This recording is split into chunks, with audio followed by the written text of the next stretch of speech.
I'm Greg Tepper. That's Greg Powers. This is This Week in Cruton. I think the table shook. This is This Week in Recruiting. We got his mic fixed, if with you were Greg wondering. Powers at Next Level Athlete.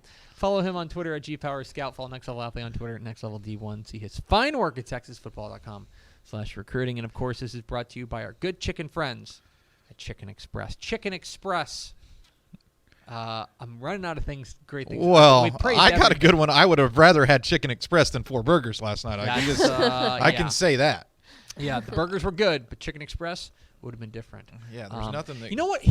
I will say that. You know something I appreciate about Chicken Express? You remember a couple years ago, and it's still kind of going on now, the big chicken sandwich thing? Everyone started going crazy about doing chicken sandwiches. Mm-hmm. All these different restaurants started doing chicken. This was like in the pandy, so we didn't have much else to be excited about. Yeah, that was part. I think it started maybe right before, and then the real heart of it was during. And then it was like, oh my gosh, we can still go through a drive-through though with our mask on. Exactly right. Exactly right. You know what I appreciate about Chicken Express? They didn't buy into it. They're like, we're gonna do what we do. We do Tindies. And us. Newsflash: 2 strips, 2 strips, 1 roll. That is the best chicken sandwich anyway. Yeah. That I bet you could put some gravy on that too. Oh, you dunk it in the gravy. Ooh. Oh yeah, that's fair. You dunk it right in the gravy. Because then it won't get soggy. It doesn't have time to sit. And that's just Expert. so like those people who that is how you have to hold the 2-strip roll to dunk it in. Yeah, it's like the most wonderful Texas toast taco. Yeah. You know what I mean? Just like dunk it in. It's great. I would rather they do like a Texas toast taco. I'm always starving. I'm really hungry right now. Seriously, after we get into talking, I'm always starving. If they were to advertise like a morning show, this would just be like we wouldn't be as excited about Chicken Express. But instead, we're like, let's talk tendies. It's Today, let's get into This Week in Recruiting with Greg Powers, Next Level Athlete. Let's start with our prospect on the rise. Our prospect on the rise, let's go to Houston. Talk about the Houston West Side's 2023 defensive tackle, Jaden Gaines, who had some offers coming into the week from places like North Texas, Sam Houston, Marshall, Wyoming, etc. Picked up a pretty big P5 offer from Oregon State this week, and you have to imagine that might get the ball rolling on what is a pretty talented and big-bodied defensive tackle there in Houston. I really like him. I think he's a guy that's really going to push into the 300-pound range. He has good size, 6'2", 6'3". Had a P5 offer from Washington State, and when that school made his top 5, I think maybe that was assigned to a school like Oregon State. It's like, hey, he's thinking about possibly coming to the Pacific Northwest. That's a school maybe we should get in the game there, and they did. And I think that there are a couple of in-state schools who want to land this guy. North Texas and Sam Houston are making really strong plays for him, have a serious chance of getting a commitment from him. Will it be too little too late from Oregon State since he already named his top 5? That'll remain to be seen. But certainly the cog in the middle of the Houston West Side defense and a guy who's in line for a big senior year there. Yeah, you would have to imagine that he might pick up business, and sometimes all it takes is that one offer to kind of get people to be like, Oh, you'd come here? Oh, well, what if you come to Oregon instead of Washington? We'll find out as he picks up an offer from Oregon State does. Houston Westside defensive tackle Jaden Gaines. Let's go to our commit of the week. Our commit of the week, we're going to Round Rock, Central Texas, talk about Round Rock's 2023 defensive tackle themselves, Ansel Nador. Ansel Nador had offers from places like Baylor, Houston, SMU, TCU, and Texas. He has committed to Texas Tech as Joey McGuire's squad pulls in the number 51 prospect on the DCTF Hot 100, right on that cusp of 4-star territory. Here comes Greg Powers to tell you that in any other class he'd be a 4-star. He's been a 4-star for part of the season already, and that number 51 prospect is like the guy that gives you nightmares, right? Like this is the guy that's like right on the cusp of being a 4-star. Should he be elevated to a 4? I mean, he's a 4-star talent, and you know what? Texas Tech, traditionally, I guess ever since I've covered recruiting in Texas, dating back decades and decades and decades, as Pickle likes to say. Pepper said it first. Have you been doing it for 20 years? 20 years. I'm right on the edge of 20 years. Next season will be my 20th Texas high school football season. Maintain my I think we think of Texas Tech as a offensive recruiting machine, right? I mean, is that how you would categorize really what they do most often in recruiting? Their 3 highest rated commits since Joey McGuire's taken it over have been on the defensive side of the football. And to me, that's an impressive change. And this guy has a chance to possibly be the best of the bunch by the time it's all said and done. He really, truly reminds me a lot of Solomon Thomas. And Solomon Thomas was a 5-star. Yeah. Has a lot of the same attributes. A little bit more off of the beaten path. Not saying that Round Rock's not a big program, but you know, Solomon Thomas emerged as a sophomore and was like a 5-star guy before he started his junior season. I think this season could be like an eye opener on the national scale for Nador. He has that same type of skill set, and maybe he is a certain 4-star by the time the dust settles on this recruiting class. He's really good, uses his hands really well, good quick first step. He's not just a one-trick pony. He seems to really understand the position.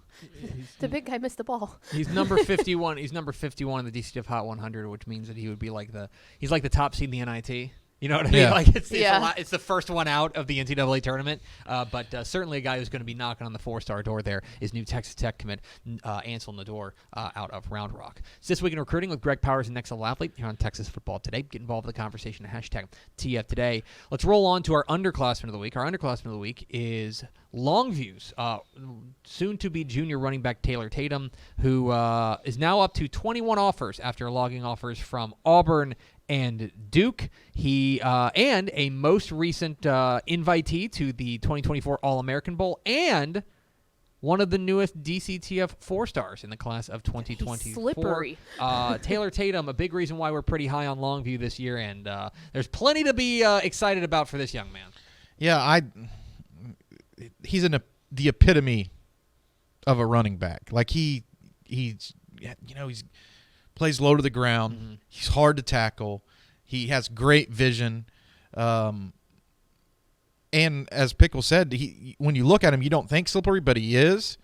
And he does a lot of different things on the football field. He's not just a guy that you're going to, put in the backfield. You see him there splitting out wide as a receiver in the slot to make a play. And I'm pretty impressed when I saw what he could do on the 7-on-7 circuit as well, because he's a guy who excels in pads, but then to be able to see him go out and run the field and make catches down the field and pull away from defensive backs and do some different kind of stuff really kind of opened my eyes to the type of talent that he truly is. And now he has to look at him playing defense. Like this is a guy who I bet Longview fans love this guy. Yeah, and the thing is, like at Longview, what's so interesting is at Longview, I think you think big physical running backs. You think like big pounding offensive line and big physical running backs. He's certainly got requisite size, right? 5'10", close to 200 pounds. I mean, there's no saying he's small. But the thing is, I think you don't anticipate having a guy who is that quick-footed and that elusive in the backfield, and that is really what stands out. It's no surprise that Longview has a great running back. It is a surprise that Longview has a great running back who is kind of, I want to say, like in this style of running back. You know what I mean? And well, I think he's really due for. He had a great year last year, but he's due for a huge year his junior season. And I think 24/7 Sports in their latest rankings update made him the number 11 prospect. So you're talking about. This guy's elite, an elite talent, and those type of guys usually move the needle in Longview. Yeah. And this is a team I think that they're headed for a deep playoff run this year. We tend to think so too. The number 1 team in 5A Division I with their running back, Taylor Tatum. Let's round it all out with our Recruit of the Week. Our Recruit of the Week, going back down to Central Texas, talk about Mainer's 2023 running back Quentin Joyner. Quentin Joyner is verbally committed to USC. That's not the news. The news this week is that he's accepted an invitation to play at the All-American Bowl in San Antonio on January 7th. This is a guy who ran for nearly 2,500 yards last year. And, I think just an excuse to talk about Quentin Joyner and how awesome Quentin Joyner is. Yeah, no doubt. And it's I feel like when he committed to USC, it was like in the middle of that torrid commitment run that we had, back towards the beginning of the summer into the spring where, we had 10 or 15 commitments every week, and this one might have been overlooked. Quentin Joyner he's a load. Yeah. You know what I mean? Like he's hard to bring down, has good speed, I think that he fits into that offense really well.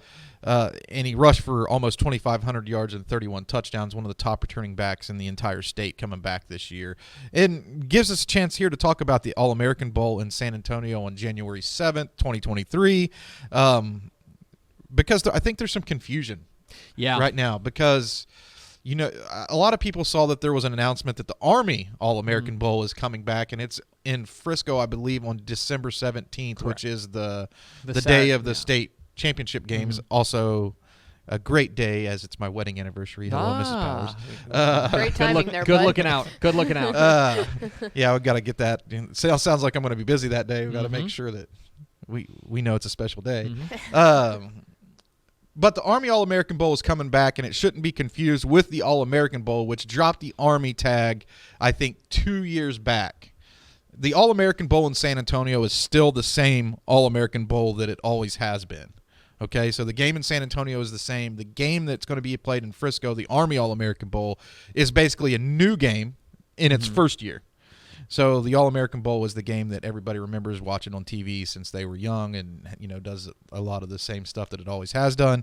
And the Army All-American Bowl in Frisco is going to be a new game. So we got 3 All-American games now. Yeah, it's an exciting time, and Quentin Joyner will be down in San Antonio there at the All-American Bowl there on January 7th. One guy who also may be down there on January 7th. Are you going down there? We usually cover the San Antonio sports game as well, which the game that I really like. So, I mean, the chances are good. Is Greg Powers the Next Level Athlete? Follow him on Twitter at GPowersScout. Follow Next Level Athlete on Twitter. Next Level D1. See his fine work on TexasFootball.com/recruiting. And Power, stick around because we need you to introduce the next segment. Sounds good. Hey, thanks for watching this clip here on YouTube. If you like this kind of stuff and you want more of it, make sure you subscribe to our YouTube channel. And remember, you can watch us live every weekday at noon at TexasFootball.com, Facebook, Twitch, or here on YouTube. And if you want more of the best coverage of football in the state of Texas, check out TexasFootball.com and become a Dave Campbell's Texas Football Insider at TexasFootball.com/subscribe.